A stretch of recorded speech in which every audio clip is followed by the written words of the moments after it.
ಒಬ್ಬ ರಾಷ್ಟ್ರದ ಪ್ರಧಾನಿ 142 ಕೋಟಿ ಜನರ ಪ್ರತಿನಿಧಿ, ರಾಷ್ಟ್ರದ ಮುಖ್ಯ ಏನು ಚೀಫ್ ಜಸ್ಟಿಸ್ ಮುಖ್ಯ ನ್ಯಾಯಾಧೀಶರಿದ್ದಾರೆ.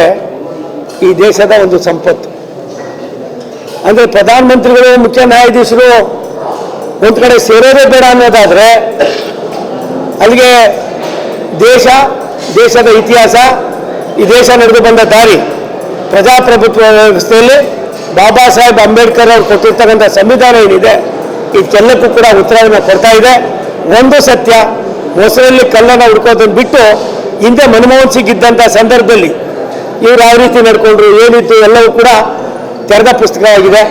ಒಂದು ಸತ್ಯ, ರಾಷ್ಟ್ರದ ಪ್ರಧಾನಿ ಕೇವಲ ಭಾರತೀಯ ಪ್ರಧಾನಿ ಅನ್ನೋದಕ್ಕಿಂತ ಹೆಚ್ಚಾಗಿ ಭಾರತದ ಹೆಮ್ಮೆಯ ಒಬ್ಬ ಭಾರತ ಮಾತೆಯ ಪುತ್ರ ಅನ್ನೋದಕ್ಕಿಂತ ಹೆಚ್ಚಾಗಿ ಇಡೀ ವಿಶ್ವವೇ ಇವತ್ತು ಅವರನ್ನು ಸ್ವೀಕಾರ ಮಾಡ್ತಕ್ಕಂಥ ಸಂದರ್ಭ ಇದೆ. ಇಂಥ ಸಂದರ್ಭದಲ್ಲಿ ನಾವೆಲ್ಲ ಒಂದು ಕಡೆ ಸಣ್ಣ ಪುಟ್ಟದನ್ನು ಮೊಸರಲ್ಲಿ ಕಲ್ಲನ್ನು ಹುಡುಕೋ ಕೆಲಸನ ಮಾಡೋದು ಸಮಂಜಸ ಅಲ್ಲ.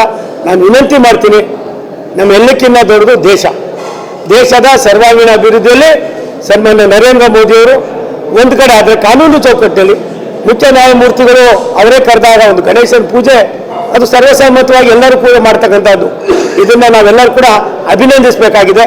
ಇಂಥ ವಿಚಾರಗಳನ್ನು ಎಲ್ಲ ಒಂದು ಕಡೆ ಮಾತನಾಡೋದು ಆದಿ ಬೀದಿಯಲ್ಲಿ ಎಷ್ಟು ಮಟ್ಟಿಗೆ ಸರಿ ಅನ್ನೋದು ನಾವು ಅರ್ಥ ಮಾಡ್ಕೋಬೇಕು.